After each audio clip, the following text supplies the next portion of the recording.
姨娘教我苦练了18年的御夫术，只为让我当一个好妾室。结果被八抬大轿抬进侯府，我才知道我竟然是正妻。大婚夜，我露出里面薄如蝉翼的水红色舞裙，眼波流转。侯爷，您看妾身腰软不软？石燕青却像看傻子一样看着我。于锦瑟，你是不是脑子有点不正常？我愣住了，这走向不对啊！姨娘教我的。男人在洞房花烛夜看到这身打扮，连骨头都该酥了。侯爷不喜欢这身。我委屈的撇撇嘴，身子像水蛇一样往他那边靠。这可是妾身特意为您准备的。石燕青的眉头拧成了一个死结，用喜秤抵住我的肩膀，不让我靠近。你是皇上亲封的超品诰命，我八抬大轿明媒正娶的夫人，你在这儿跟我一口一个妾身，什么玩意儿？我是正妻。我瞪大眼睛看着他。我爹不是说把我送进侯府伺候您吗？你爹原话是将长女许配于我，结两性之好。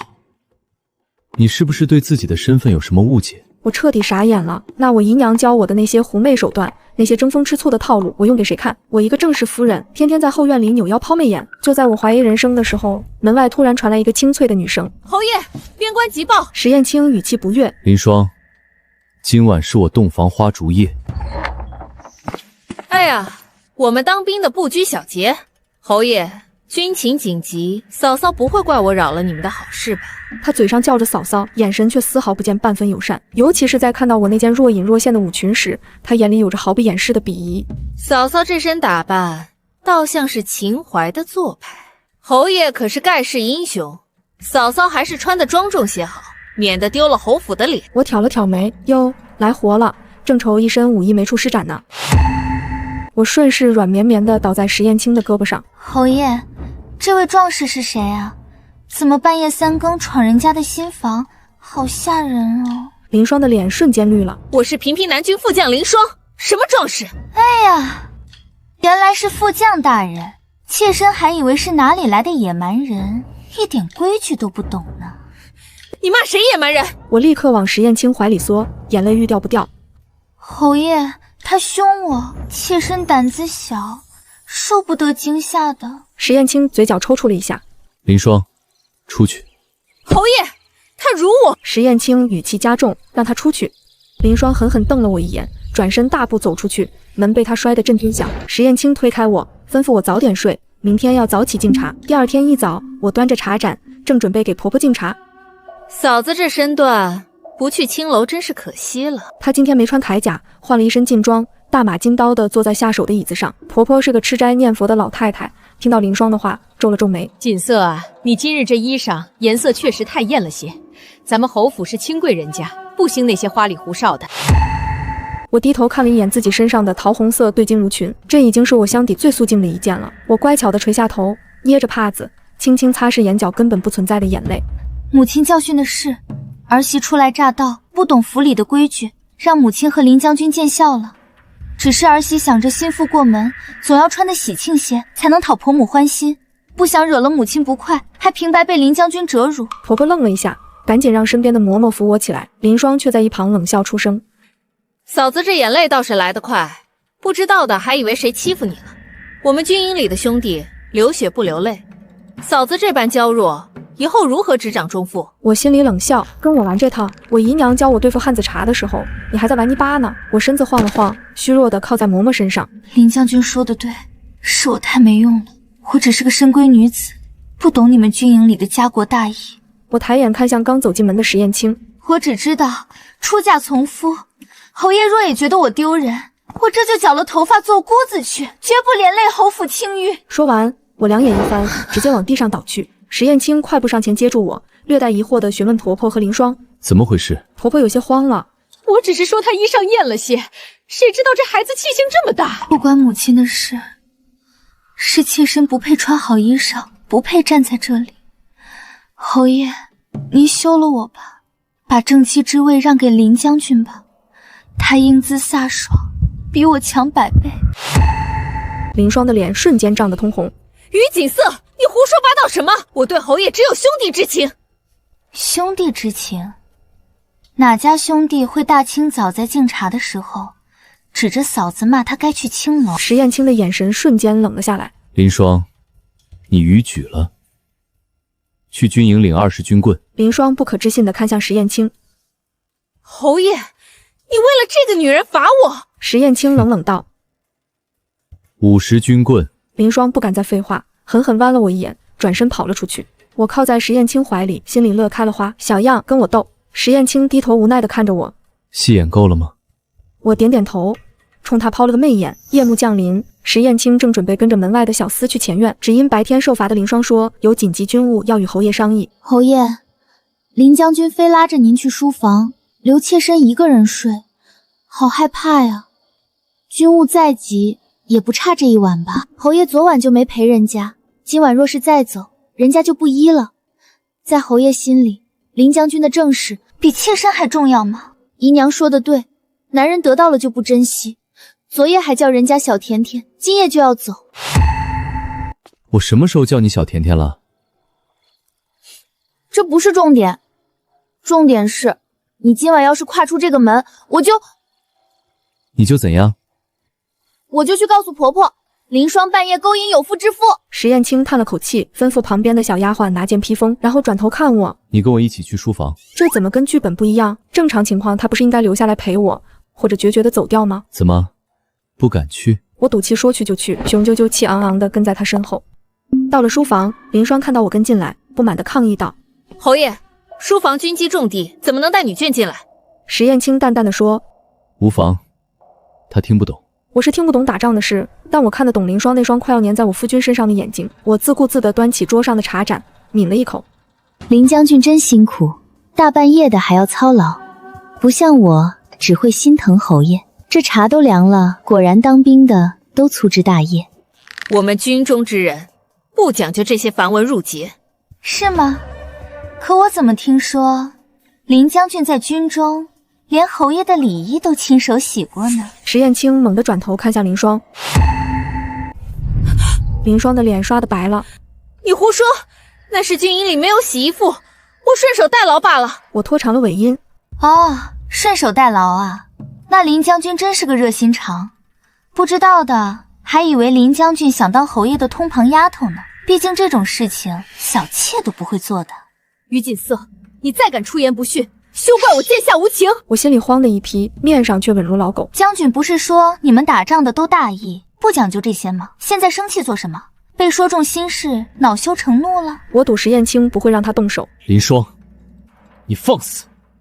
这是我新婚夫人，你知不知道自己什么身份？我顺势倒进石燕青怀里，瑟瑟发抖。侯爷，他要杀我，妾身好害怕。林霜见石燕青动怒，也不说有什么军务，没规矩的跑了。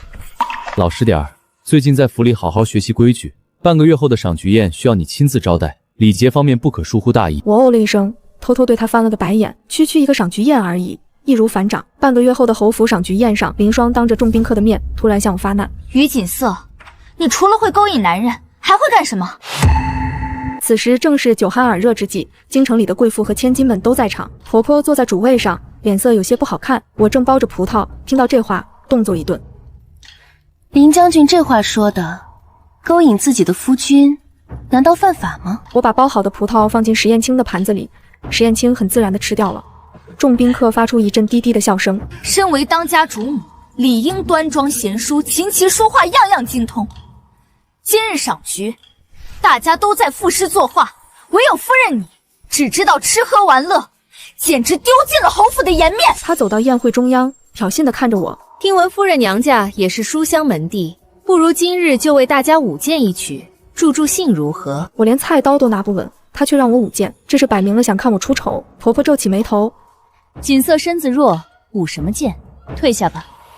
老夫人，我这是在给夫人表现的机会。若是夫人什么都不会，以后这侯府的钟会怕是难以服众。石燕青放下酒杯，正要开口，我对他娇媚一笑，手指点在他嘴上，示意他不必开口。既然林将军这么想看我表现，那我就献丑了。不过我不懂舞剑，我只会跳舞。我姨娘教了我10年的舞，今天终于能派上用场了。来人，奏折腰。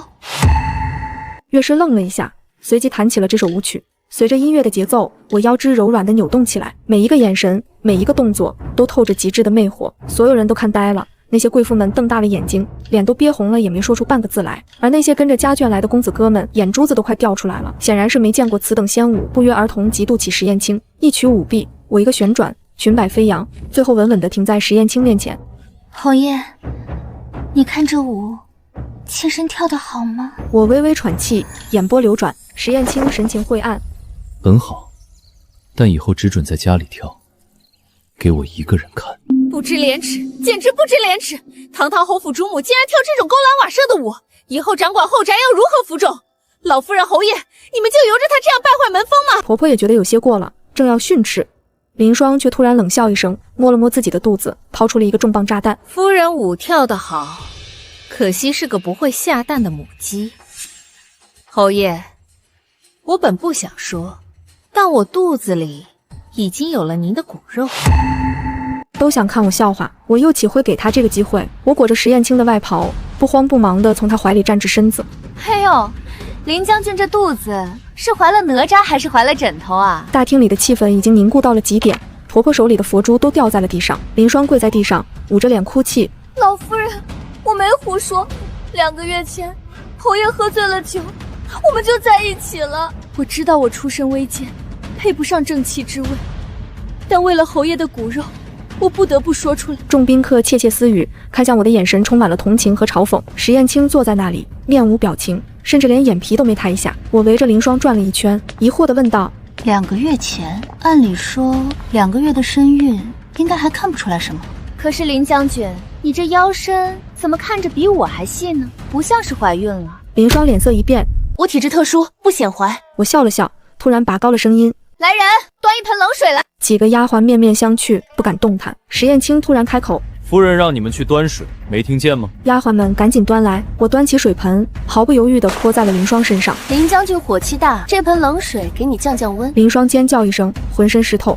于喜思，你疯了！你想害死我的孩子！我把盆一扔，我是在救你的孩子，大家看仔细了。我指着林霜湿透的衣服，那原本平坦的小腹处竟然渗出了一丝丝红色的水迹，那是劣质染料遇水褪色的痕迹。我故作惊讶地捂住嘴：林将军，你这孩子怎么还掉色啊？林霜低头一看，脸色瞬间惨白，刚想为自己辩解，我却不给他说话的机会。我冷笑一声：这是你为了装怀孕，特意在衣服里垫的红布包吧？我姨娘说过，后宅女人为了争宠，假孕这招早就用烂了，要想装得像，不仅要垫肚子，还要装见红，她这手法太拙劣了。林霜还在狡辩：你胡说，我真的怀孕了。石燕青走到林霜面前，眼神冰冷：够了，2个月前我在边关大营，你在京城押运粮草，你是怎么隔着千里之遥怀上我的骨肉的？全场死寂，林霜瘫坐在地上，彻底绝望。石燕青挥了挥手：来人，把林霜拖下去，关进柴房，明日送交大理寺，以欺瞒主上、扰乱军心之罪论处。侍卫立刻上前将林霜拖了下去，一场闹剧就此收场。宾客们尴尬地散去。我看着石燕青，侯爷早就知道她假孕，他看着我，眼底闪过一丝笑意。我只是想看看你会怎么处理。夫人这招泼冷水倒是简单粗暴。我翻了个白眼，对付这种低级段位，不需要用高级手段。林霜被关进柴房的第3天，侯府又迎来了一位不速之客。一个穿着素白纱裙，头上插着一根白玉簪的女子，弱柳扶风地走了过来。表哥，婉儿来迟了，这位就是嫂嫂。她身后跟着几个大包小包的丫鬟。石燕青今天休沐，正陪我在旁边看书，听到声音，她抬起头：婉儿，你怎么来了？苏婉，石燕青远房姑母的女儿，据说是个才女，清高孤傲，姑母前些日子染了风寒，我特意来示急。苏婉柔柔弱弱地行了个礼，目光落在我身上，带着毫不掩饰的审视和轻蔑。嫂嫂好。她敷衍地喊了一声，听说嫂嫂娘家只是个7品小官，难怪这吃食的姿势如此随性。我把瓜子壳吐在盘子里，拍了拍手上的灰，笑眯眯地看着她。7品小官怎么了？表妹这身打扮，不知道的还以为家里办丧事呢。苏婉脸色一僵，嫂嫂真会开玩笑，我这申诉稿是为了给姑母祈福。她转头看向石燕青，眼底满是委屈。表哥，嫂嫂是不是不喜欢我？这熟悉的绿茶味简直冲鼻子。石燕青放下书，锦瑟说话直，你别介意。我轻轻皱眉，她居然没有帮我对回去，看来这表妹在她心里还是有点分量的。苏婉得意地看了我一眼，无妨的，婉儿自然不会和嫂嫂计较。她招了招手，身后的丫鬟端上几个锦盒，这是我特意从江南带来的上好燕窝和人参，给姑母补身子的。我随意瞟了一眼，全是些普通东西。她又拿出一个精致的小盒子，这盒骡子带是婉儿的一点心意，送给嫂嫂。他打开盒子，里面是一块黑乎乎的画眉颜料。嫂嫂出身低，怕是没见过这么名贵的东西吧？这可是西域贡品。他语气里的优越感快要溢出来了。我看着那盒骡子带，扑哧一声笑了。表妹真是大方。我招手让我的贴身丫鬟银珠过来，银珠去把我梳妆台底下那个垫桌角的箱子搬过来。不一会儿，银珠搬来一个大红木箱子，我当着苏婉的面打开，里面整整齐齐码着几十盒一模一样的骡子带。苏婉抱着那一堆骡子带，脸都绿了。我笑得一脸纯真。哎呀，这东西我姨娘嫌颜色太死板，都不爱用，全给我拿来垫桌角了。既然表妹这么稀罕，这些都送你吧。别客气，我姨娘说了，女人不能亏待自己这张脸。我凑近她，故作担心的压低声音，表妹，你这黑眼圈都快掉到下巴了，还是多用点吧。苏婉气得浑身发抖。表哥，你看他。石燕青咳嗽了一声，掩饰住嘴角的笑意。锦瑟不得无礼。他语气轻飘飘的，一点威慑力都没有。表妹要是没别的事，就去给母亲侍疾吧，我们还要继续看书呢。我端起茶杯，送客的意思很明显。苏婉咬着牙，狠狠瞪了我一眼，转身走了。石燕青看着他的背影，轻笑一声，你这嘴倒是半点不饶人。我斜了他一眼，怎么心疼了？他凑过来，在我耳边低语，夫人威武。让我没想到的是，第二天下午，苏婉端着一碗热气腾腾的燕窝走进我的院子。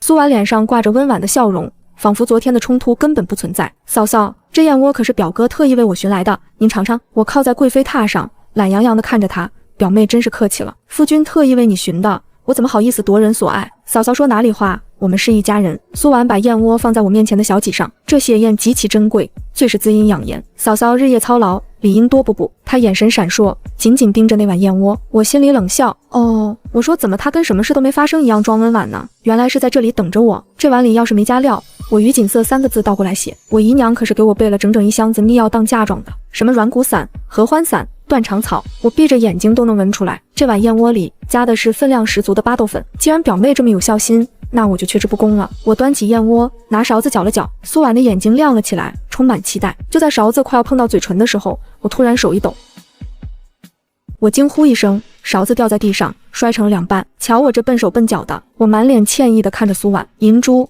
快去重新拿个勺子来。趁着苏婉转头去看银珠的功夫，我飞快地从袖子里摸出一个小纸包，抖了一点白色粉末进去。这是我姨娘压箱底的一泻千里散，药效比巴豆猛10倍。银珠拿来勺子，我端起燕窝递到苏婉嘴边，表妹，这燕窝太烫了，不如你先替我尝尝温度。苏婉脸色一变，嫂嫂，这是给您的，哪有我吃的道理？我似笑非笑地看着她，怎么，表妹怕我下毒，还是说这燕窝里本来就不干净？嫂嫂误会了。苏婉急了，为了证明自己的清白，她一咬牙，低头喝了一大口，温度正好，嫂嫂快喝吧。她勉强挤出一个笑容，好。我点点头，把剩下的燕窝倒进了旁边的花盆里。哎呀，这花看着有点蔫，给她补补。苏婉瞪大了眼睛，她刚想发作，肚子突然传来剧烈的绞痛。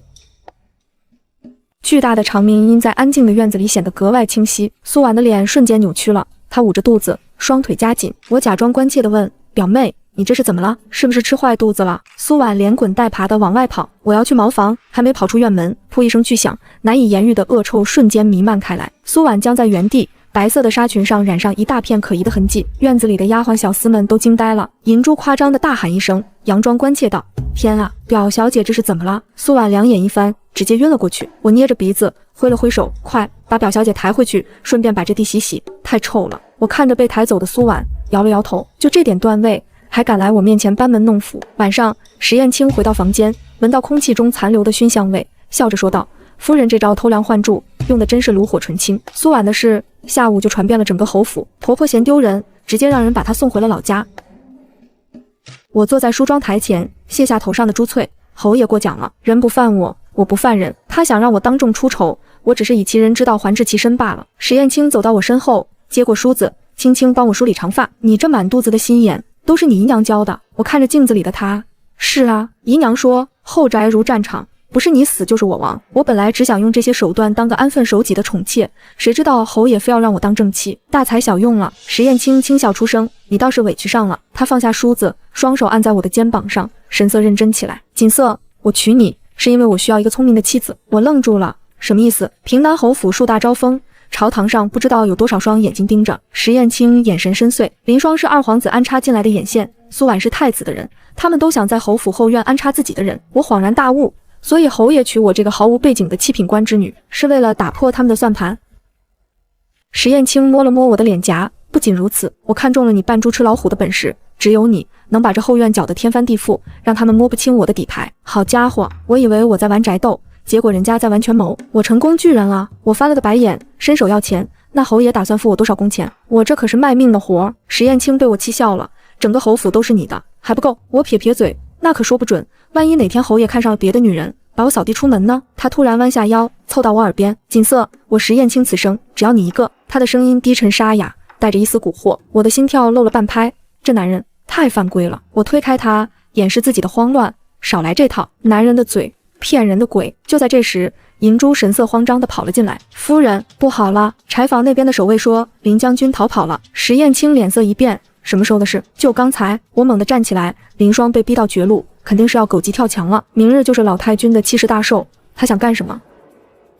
第二天，老太君的寿宴上，宾客云集，高朋满座。就在大家举杯祝寿的时候，林霜披头散发地冲进了大厅，他手里举着一件男人的寝衣，声嘶力竭地喊道：“老太君，于锦瑟他不仅偷盗库房，还与侍卫私通。”全场一片死寂，所有人都震惊地看着这突如其来的一幕。老太君气得浑身发抖，放肆！哪里来的疯婆子，还不快拉出去！林霜挣脱了侍卫的拉扯，扑通一声跪在地上。老太君，我没疯，这件衣服是我亲眼看到从夫人的院子里搜出来的，上面还有那侍卫的名字，她根本不配做侯府的主母。宾客们开始窃窃私语。石燕青坐在我身边，脸色阴沉的可怕，他正要发作，我按住了他的手。我站起身，理了理衣服，走到他面前。林将军，你越狱潜逃，就是为了跑来这里血口喷人？你说我偷盗库房，证据呢？林霜咬牙切齿，证据就在你的库房里。昨日我亲眼看到你的丫鬟把侯府的御赐红珊瑚搬进了你的私库。我笑了，好啊，既然林将军言之凿凿，那我们就当众查验。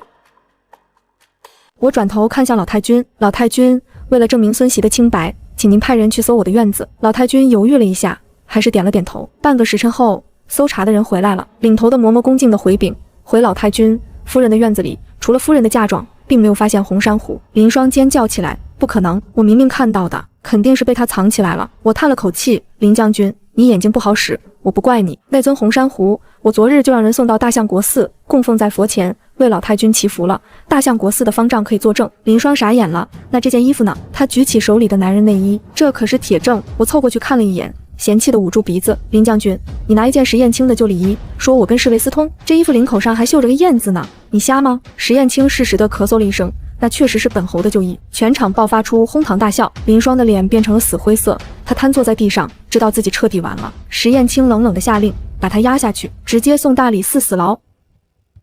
侍卫将林霜拖了出去，大厅里恢复了平静。我走回座位，端起酒杯，一场误会惊扰了各位，我敬大家一杯。我仰头一饮而尽，动作干净利落，没人再敢用轻视的眼神看我。寿宴风波过后的1个月，婆婆以礼佛为由，彻底交出了侯府的钟馗，一大串沉甸甸的钥匙被交到了我手里。我看着那串钥匙，叹了口气，我这辈子真是劳碌命。我长长的叹气，把账本盖在脸上。姨娘要是知道我不仅没当成混吃等死的宠妾，还成了掌管一大家子吃喝拉撒的老妈子，估计得气活过来。石燕青走过来，毫不客气地把盖在我脸上的账本抽走。这人今天穿了深月白长服，领口微长，别看了，光线不好，仔细伤眼睛。他不由分说把我拉起来，顺势圈进怀里，下巴很自然地搭在我的颈窝。府里的事交给管家去做就行了，你只需要负责貌美如花。我捏了捏他的脸，少来这套，你当我是3岁小孩？账本不看景点，底下的管事敢把侯府搬空。林霜死了，苏婉疯了，现在侯府后院干干净净的，我连个斗嘴的人都没有了，好无聊啊。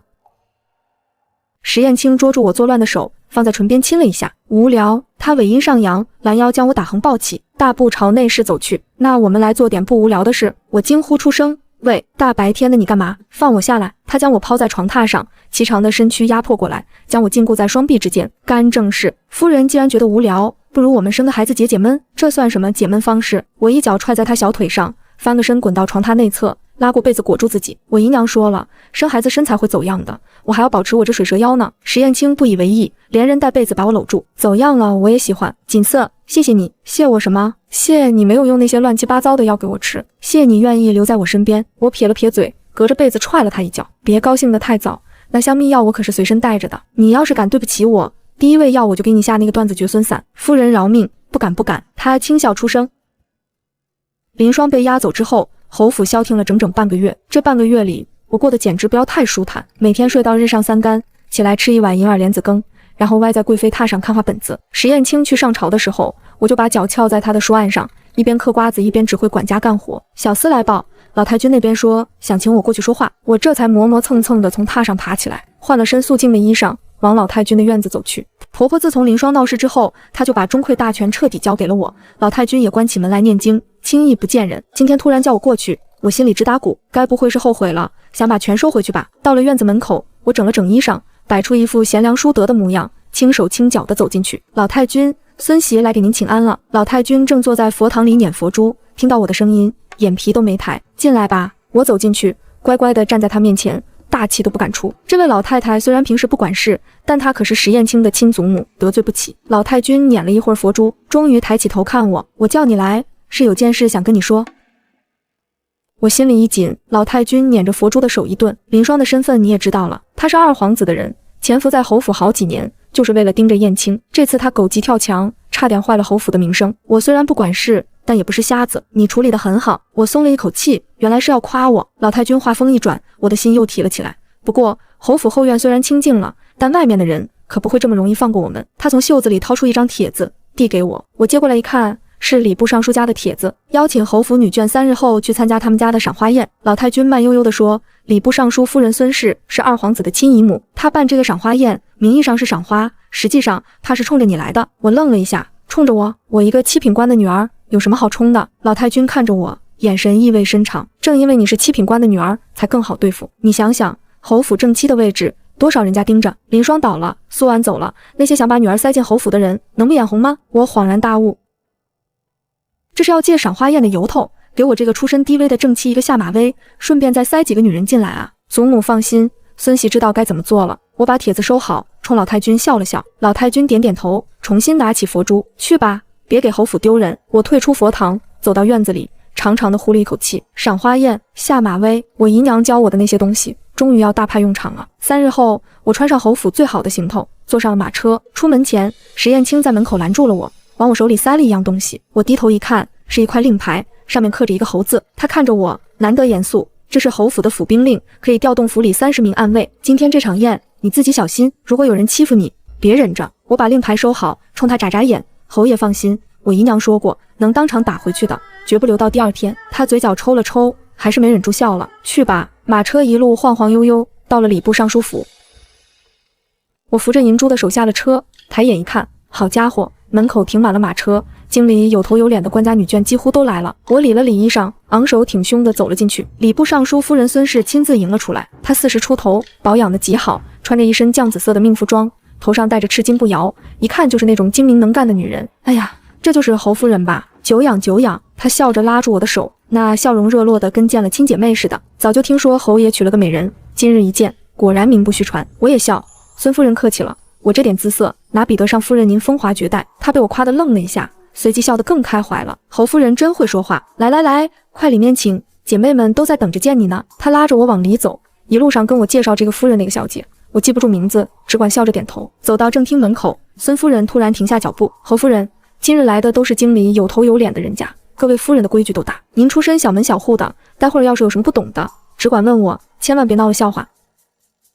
孙夫人嘴上说着关心的话，语气里的优越感却藏都藏不住。我笑了笑，多谢夫人指点，我省得的。她满意地点点头，推门带我进去。正厅里已经坐满了人，我一进去，几十双眼睛齐刷刷地看过来，有好奇的，有审视的，有鄙夷的，还有几个年轻的姑娘，那眼神恨不得把我吃了。我明白，这几位的家里，怕是早就盯上侯府正妻的位置了。孙夫人拉着我坐到了主位旁边，给我倒了杯茶。我给各位介绍一下，这位就是平南侯新娶的夫人于氏。她故意顿了顿，补充道，于氏的娘家是7品的翰林院编修，金贵得很呢。话音刚落，对面就传来一声轻笑。我抬头看去，是一个穿着鹅黄衫子的年轻夫人，长得倒是不错，就是那眼神跟刀子似的。7品，侯爷怎么会娶一个7品官的女儿？莫不是有什么隐情？他掩着嘴笑，旁边的几个夫人也跟着笑了起来，看我的眼神更加带着明显的恶意。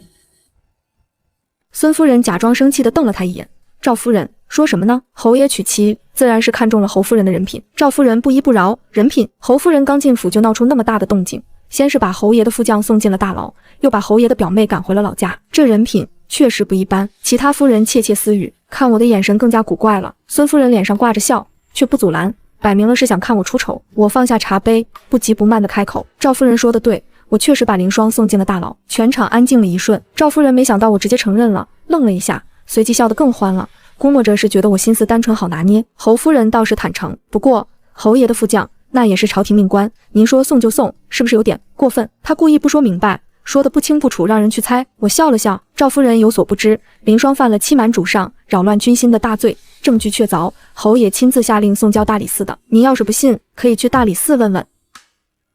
赵夫人的脸色变了变，我又不是不信，只是觉得侯夫人刚进门就闹出这种事，未免也太……我歪着头看她，一脸无辜，太什么？太厉害，太能干，还是太不给你们留面子？赵夫人被我噎住了，脸涨得通红，旁边一个穿绿裙子的夫人赶紧出来打圆场。哎呀，赵夫人也是关心侯府，没有别的意思。侯夫人别往心里去。她笑着递过来一盘果子，来来来，尝尝这蜜饯，是宫里赏下来的，外面可吃不着。我接过蜜饯，咬了一口，确实不错。绿裙子的夫人见我吃了，脸上露出笑容。侯夫人，听说您娘家是翰林院的，那可真是书香门第，不知您在家时都读些什么书？这话听着像是在夸我，实际上是在试探我的底细。我嚼着蜜饯，含糊不清地说，我读书不多，我姨娘倒是教了我不少东西。绿裙子夫人的眼神闪过一丝轻蔑，哦，姨娘教的都教了些什么？可否和我们说说？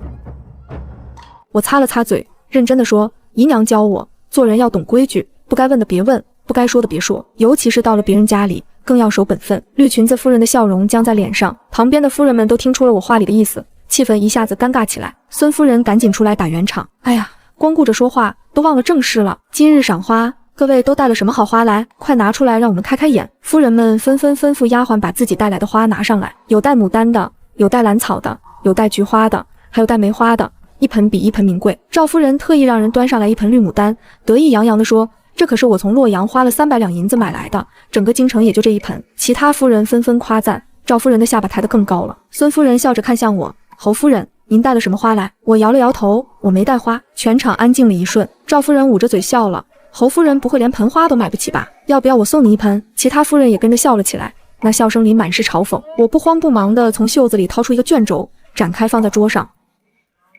那是一幅画，画的是牡丹，但不是普通的牡丹，而是一幅泼墨大写意的牡丹图，笔墨酣畅淋漓，浓淡相宜，气韵生动。最妙的是，那花瓣上的露珠晶莹剔透，仿佛下一秒就要滚落下来。全场鸦雀无声。那些夫人们虽然不懂画，但画的好不好，他们还是看得出来的。孙夫人凑近看了一眼，脸色变了，这是顾大仙人的真迹。我笑着点点头，夫人好眼力，正是顾大仙人的《复神图》中的牡丹片段。当年我姨娘花了8000两银子从江南一个藏家手里买的，给我当了嫁妆。赵夫人的脸绿了，她花300两买盆花就觉得自己了不起了。我随手拿出一幅画就是8000两，这脸打的啪啪响。我收起画，笑眯眯地看着赵夫人。赵夫人要是喜欢，我改天让人给您送一幅拓本过去。正品吗？我得留着压箱底，毕竟我出身小门小户，没见过世面，就指着这点东西充门面呢。赵夫人的脸涨成了猪肝色，旁边的夫人们想笑又不敢笑。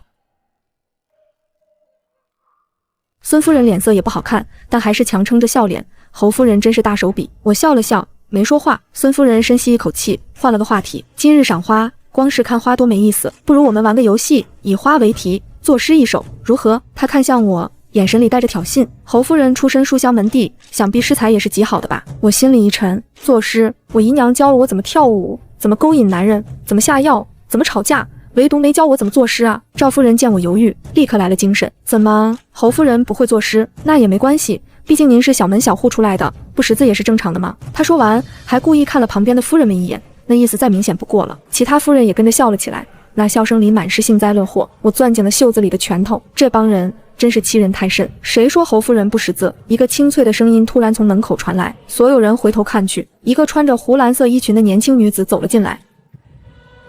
这女子25、6岁，容貌清丽，气质温婉，手里拿着一卷书，一看就是个有学问的。孙夫人看到来人，脸色微微一变，陈夫人，您怎么来了？陈夫人，陈延清，当朝宰相大公子的正房夫人，怪不得孙夫人会那般反应。陈延清微微一笑，朝我走过来，听闻侯夫人来了，特意来见见。怎么，孙夫人不欢迎？孙夫人赶紧陪笑，哪敢哪敢，陈夫人大驾光临，我高兴还来不及呢。陈延清没理他，径直走到我面前，上下打量了我一眼，然后笑了。侯夫人果然名不虚传，她压低声音在我耳边说，别怕，我是来帮你的。我愣了一下，她冲我眨眨眼，然后提高声音，侯夫人，我听闻您善画不善诗，不如这样，今日我来作诗，您来作画，如何？我心里一喜，面上却不动声色。陈夫人客气了，我这点画技哪敢在您面前献丑？陈延清笑了，侯夫人太谦虚了，顾仙人的真迹都能拿来压箱底，您的画技还能差到哪儿去？他说完，转头看向孙夫人，孙夫人，您觉得呢？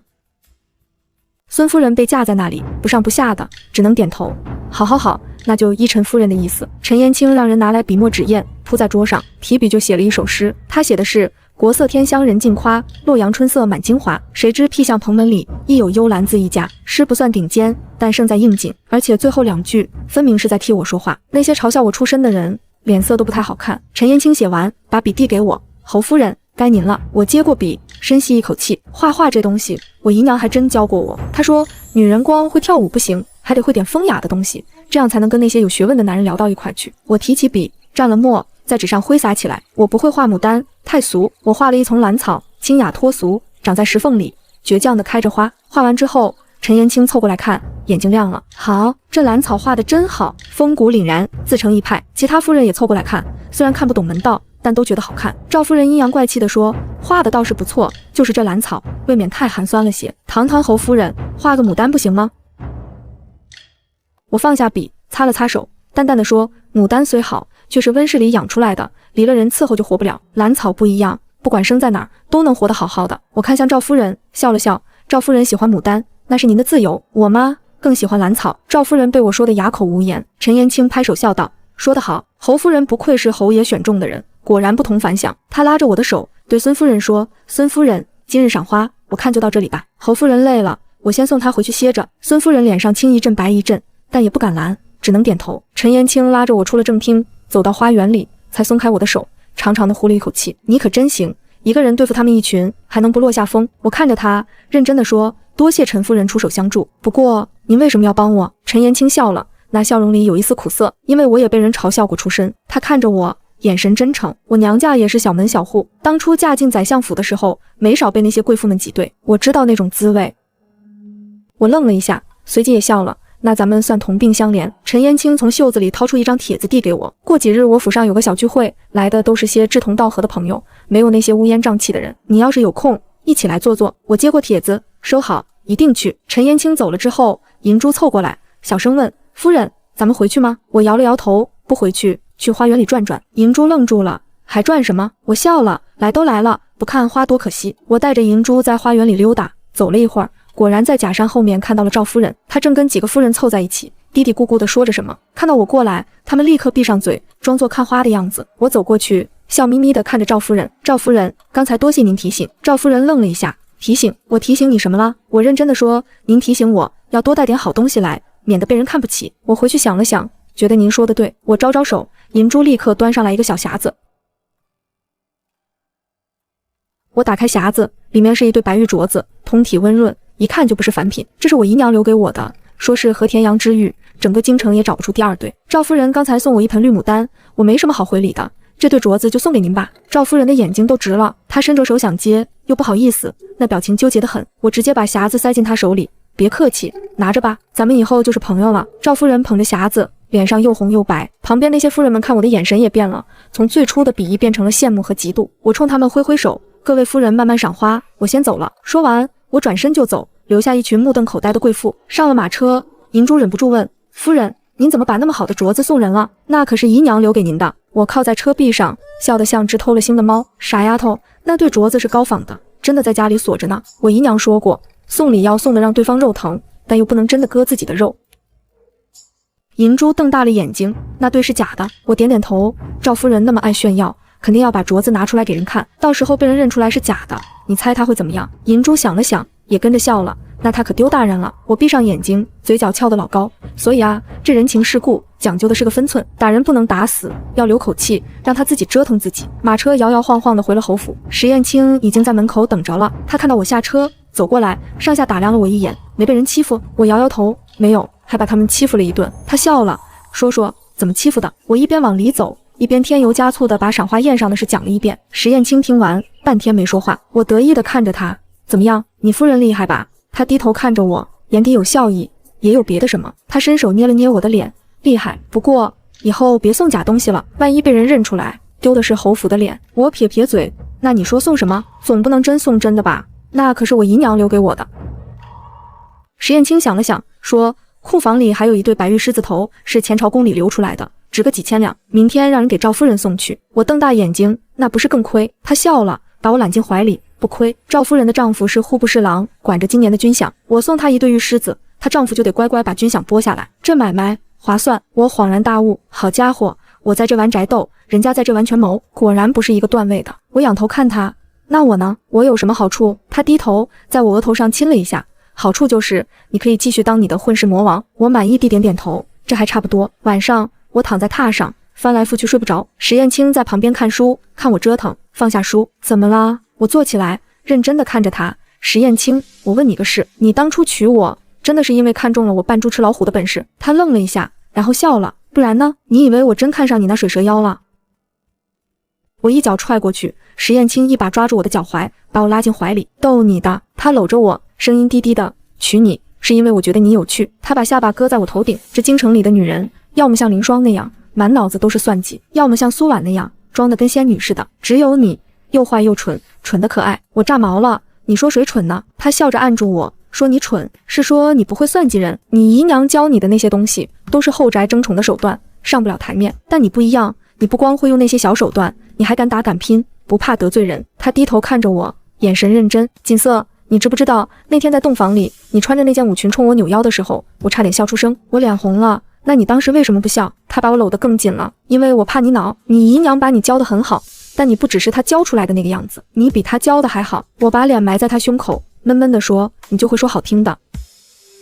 石燕青亲了亲我的发顶，我说的都是真的。锦瑟，你记住，你是侯府的主母，是我的妻子，你想怎么活就怎么活，不用看任何人的脸色。谁要是欺负你，你就打回去，打不过了，我帮你打。我抬起头看着他，真的，那我明天就把那个赵夫人的丈夫也收拾一顿。他无奈地笑了，别闹，那是户部侍郎，不能乱收拾。我撅嘴不满道，那他欺负我的时候，你怎么不说不能乱欺负？他被我噎住了，半天才说，行，你收拾吧，收拾完了我替你兜着。我满意地点点头，这还差不多。窗外月光如水，院子里传来蛐蛐的叫声，我躺在他怀里，迷迷糊糊的快要睡着了。石燕青，我觉得我姨娘说的对。石燕青揉了揉我的脑袋，姨娘说什么了？我的手指在她身上慢慢画圈，她说，女人这辈子得找个靠得住的男人。我找到了。她没说话，只是把我搂得更紧。我闭上眼睛，嘴角翘得老高，这就是我想要的日子，有人疼，有人宠，有人替我兜底。至于那些乌烟瘴气的人和事，来一个打一个，来两个打一双。我姨娘要是知道了，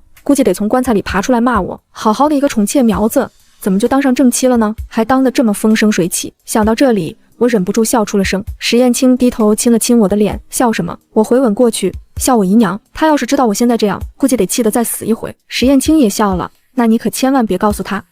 不告诉她。月光透过窗棂洒进来，照在我们身上。我闭上眼睛，心里说不出的踏实。这侯府的日子真不错。